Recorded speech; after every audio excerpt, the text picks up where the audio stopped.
Good evening, bonsoir. I want to say a very, very sincere thank you to Ashoka for inviting me along to be part of this event. I am honoured and I am humbled to be described as a change maker. And I was asked recently to write the foreword to an anthology of poetry and literature written by Irish primary school children. And within that foreword is a line in our own Irish language. Is é sin an driacht atá lastig onan goléir. And the translator has just gone berserk now, I assume, at this point. But what it means in English is very, very simple. That is the magic that is within all of us.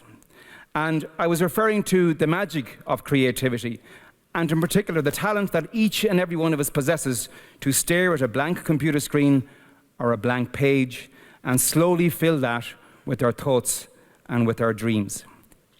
And the young people who contributed to that superb book had the courage to believe that their story was worth telling, and for me it was a joy to witness them expressing themselves so eloquently.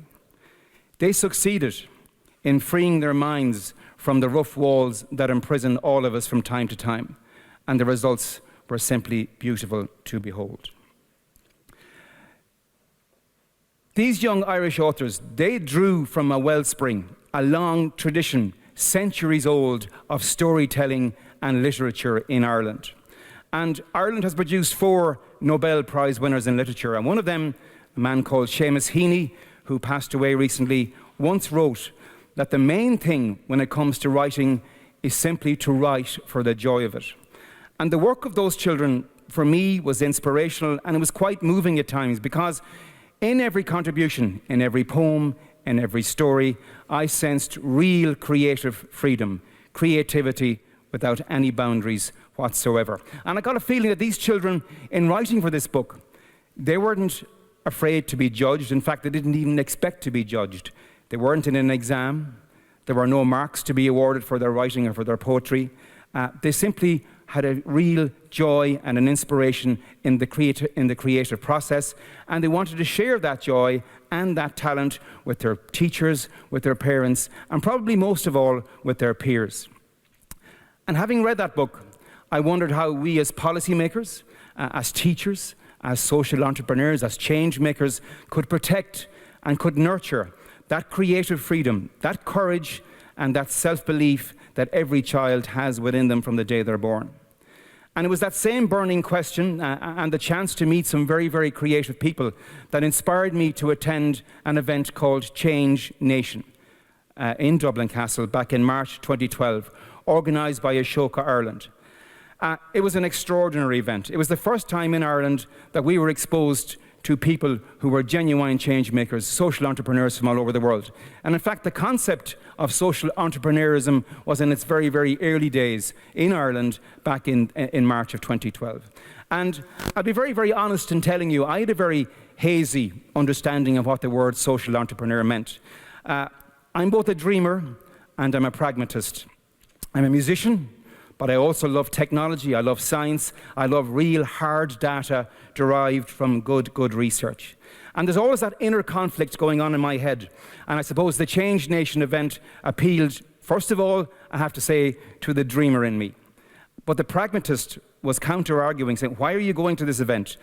This event will be full of nebulous, ephemeral ideas espoused by people who think that the world would be a wonderful place if we all hugged one another every day. And perhaps upon reflection, they're actually right. But on that day in Dublin Castle, I met another dreamer and a pragmatist all rolled into one. I met a guy called Dr. John Mighton, who's a playwright and an exceptional mathematician.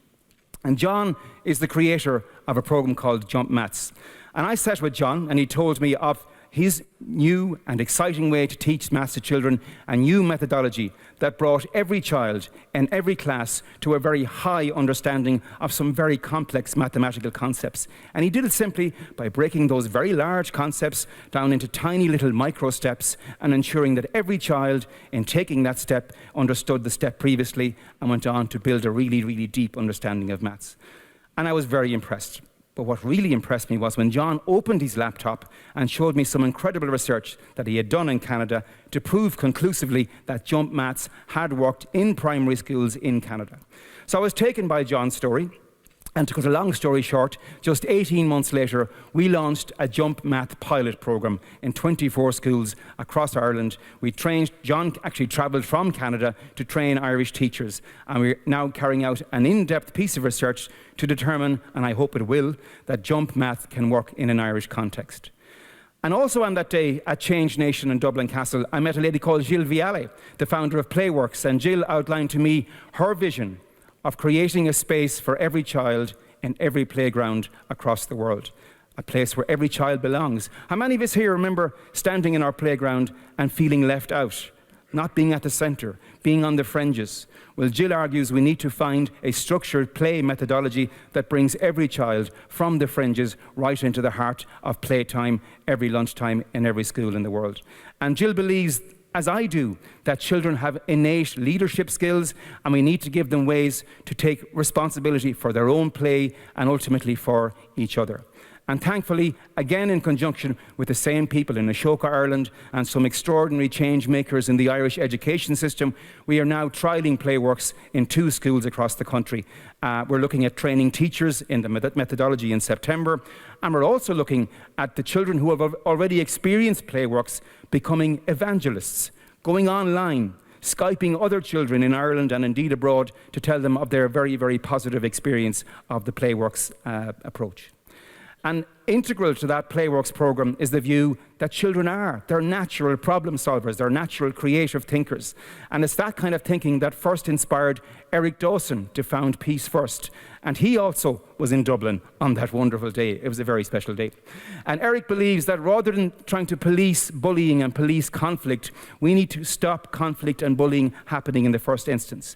He wants to create a way for children to learn at a very early age compassion, peace, and empathy. And yes, thankfully, again with the same people, the same team, we now have a Playworks program underway in Ireland, and we're getting very, very positive feedback from parents, from teachers, from students, and again, we're going to launch a teacher training program to ensure we can spread Playworks across the whole of the Irish system. And for all 3 of these innovative programs, Jump Maths, Peace First and Playworks is the first time that they've been trialled outside of the United States. It's the first time they have reached out from the United States and come to Europe. And we're very, very happy in Ireland to be that bridging point between these 2 wonderful continents. And we are working to set these 3 programs in an Irish context and amending them slightly while still preserving the integrity of their intent. And that work, we hope, will allow us to share our knowledge and our wisdom around these particular programs with our European counterparts.